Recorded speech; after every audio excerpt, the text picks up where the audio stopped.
The day I told my parents I had just lost $20 million. My mother smiled. Not the comforting kind of smile a mother gives when her daughter is hurting. No. This one was small, tight, almost satisfied. And in that moment, sitting across from them at the polished oak dining table I had paid for, something inside my chest went ice cold. Because suddenly my lawyer's words from 2 days earlier started echoing in my head. "Tell them the money is gone," he had said calmly. "If my instincts are right, their reaction will tell you everything." I didn't want to believe him. But that smile told me I had been blind my entire life. And what happened after that completely changed the way I saw my own family. Before we continue, make sure you subscribe to the channel and turn on notifications, because stories like this remind us how betrayal sometimes hides in the people we trust the most. Now let me tell you how it all started. 3 weeks before that dinner, I still believed my parents loved me. I know that sounds ridiculous now, but for most of my life I truly thought I was the lucky one. The daughter who made it. The one who finally brought pride to the family. My name is Elena. I'm 38 years old, and 5 years ago I sold the tech company I built from my tiny apartment for just over $20 million. I remember the exact moment the deal closed. I was sitting in my lawyer's office in downtown Chicago, staring at the numbers on the screen like they were written in another language. $20 million. I had grown up in a house where the electricity got shut off more than once. My dad worked construction when he could, and my mom cleaned houses. Money was always tight. Stress was constant. So when I made it, I didn't just celebrate. I shared it. I paid off my parents' mortgage the same week the money hit my account. I bought them a beautiful house outside the city with a huge backyard my mom had always dreamed about. My dad cried when he saw it. Actually cried. He hugged me so tight I could barely breathe. "You saved us, baby," he whispered. Those words meant everything to me. I helped my younger brother Ryan too. Paid off his student loans. Invested in his business idea when no one else would. When he failed the first time, I helped him start again. Because that's what family does, right? We take care of each other. Or at least, that's what I believed. For the first year after the sale, life felt almost perfect. I traveled. I invested. I started mentoring young female entrepreneurs. And every Sunday, I still drove out to my parents' house for dinner. Mom would cook way too much food. Dad would open a bottle of wine like we were celebrating something important. "Look at my successful daughter," he bragged to anyone who would listen. I felt proud. But mostly I felt grateful. Then little things started happening. At first, they were so small I ignored them. My mom started asking about my finances. A lot. Not in a curious way. In a very specific way. "How much do you still have left? How much are you making from your investments? Are you sure it's safe in the bank?" It felt strange, but I brushed it off. She had grown up poor. Money probably made her nervous. Then Ryan started asking too. One night after dinner, he leaned back in his chair and said casually, "You know, if you invested another $1 million into my company, it would really take off this time." I laughed a little. "Ryan, I already gave you $500,000. "Yeah," he said quickly. "But that was before. Now I know what I'm doing." Something in his tone made my stomach tighten. I told him I'd think about it. He didn't like that answer. After that, the atmosphere at family dinners started changing. Subtle tension. Quiet looks exchanged between my mom and Ryan when money came up. I tried to ignore it.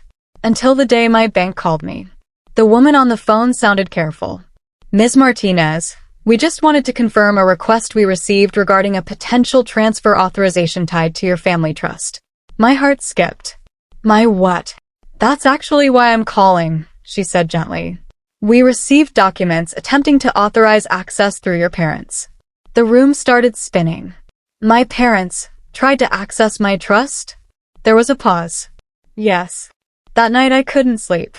At 2 a.m., I called the only person I trusted with my finances.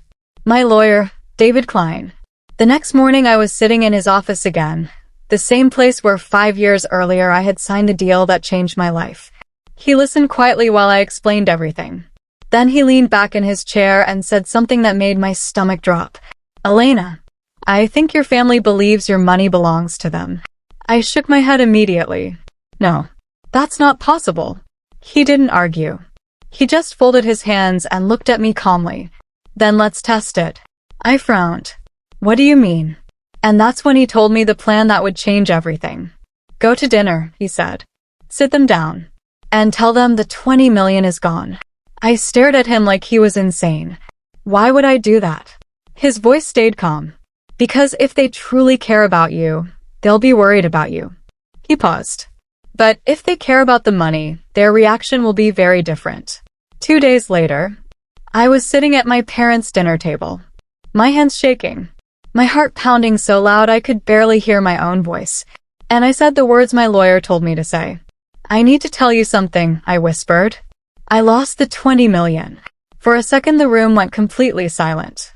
Then my mother smiled. And that was the moment I realized.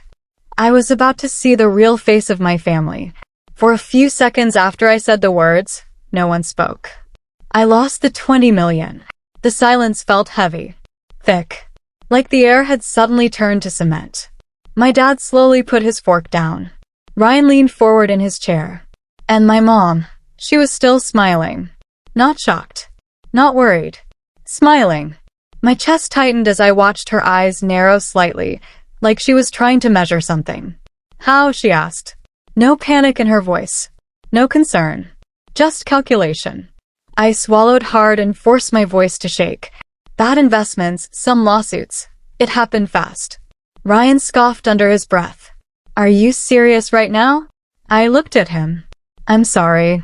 He leaned back in his chair, rubbing his hands over his face like he was the one suffering. You had $20 million, Elena. 20 million.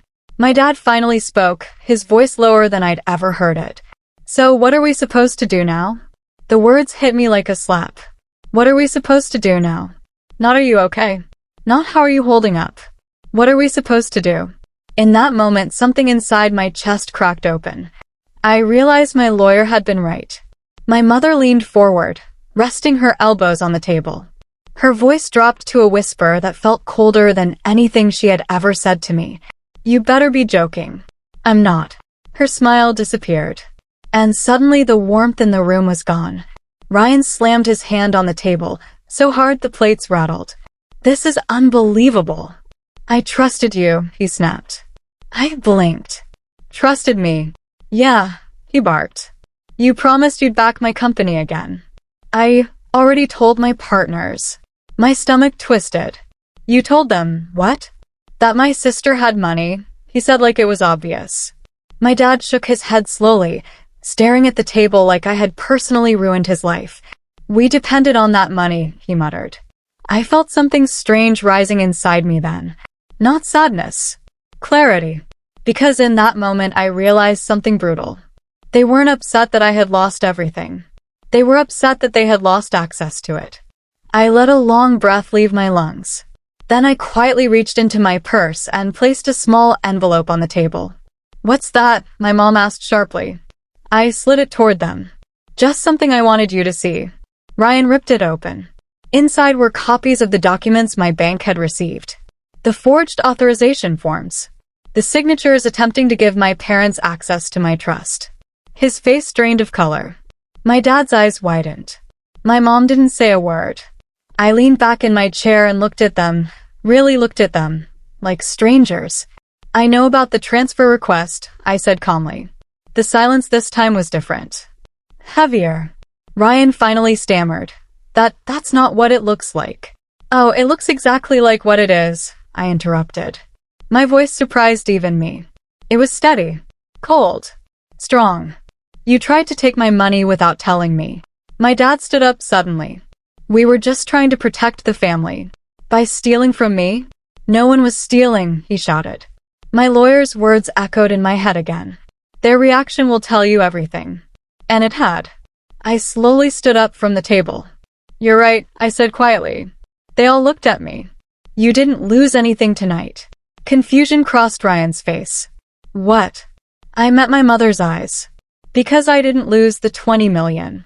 The room froze. My dad blinked. What are you talking about? I let the words land slowly. The money is safe. Ryan's mouth dropped open. You lied. Yes, I said simply. My mother's face twisted with anger. You think this is funny? No, I said. I think it's necessary. I pulled out my phone and slid it across the table. On the screen was an email from David Klein.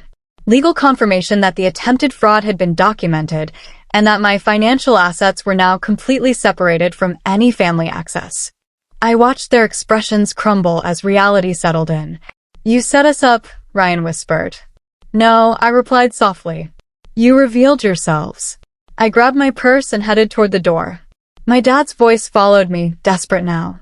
Elena, wait. We're family. I paused at the doorway and turned back. For the first time in my life, I saw them clearly. Family doesn't plot behind your back. Family doesn't forge signatures. Family doesn't smile when you say you lost everything. I was your family, I said quietly. Then I walked out. That dinner was 8 months ago. Since then, I've built a life that feels peaceful. The money is still there. The investments are growing. My business projects are thriving. But the biggest profit I gained that night wasn't financial. It was truth. Because sometimes the most painful betrayals reveal the people who were never really standing beside you.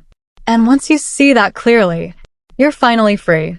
If this story moved you, make sure you subscribe to the channel and turn on notifications. Stories like this remind us that betrayal can break you for a moment, but the right response can rebuild you stronger than ever.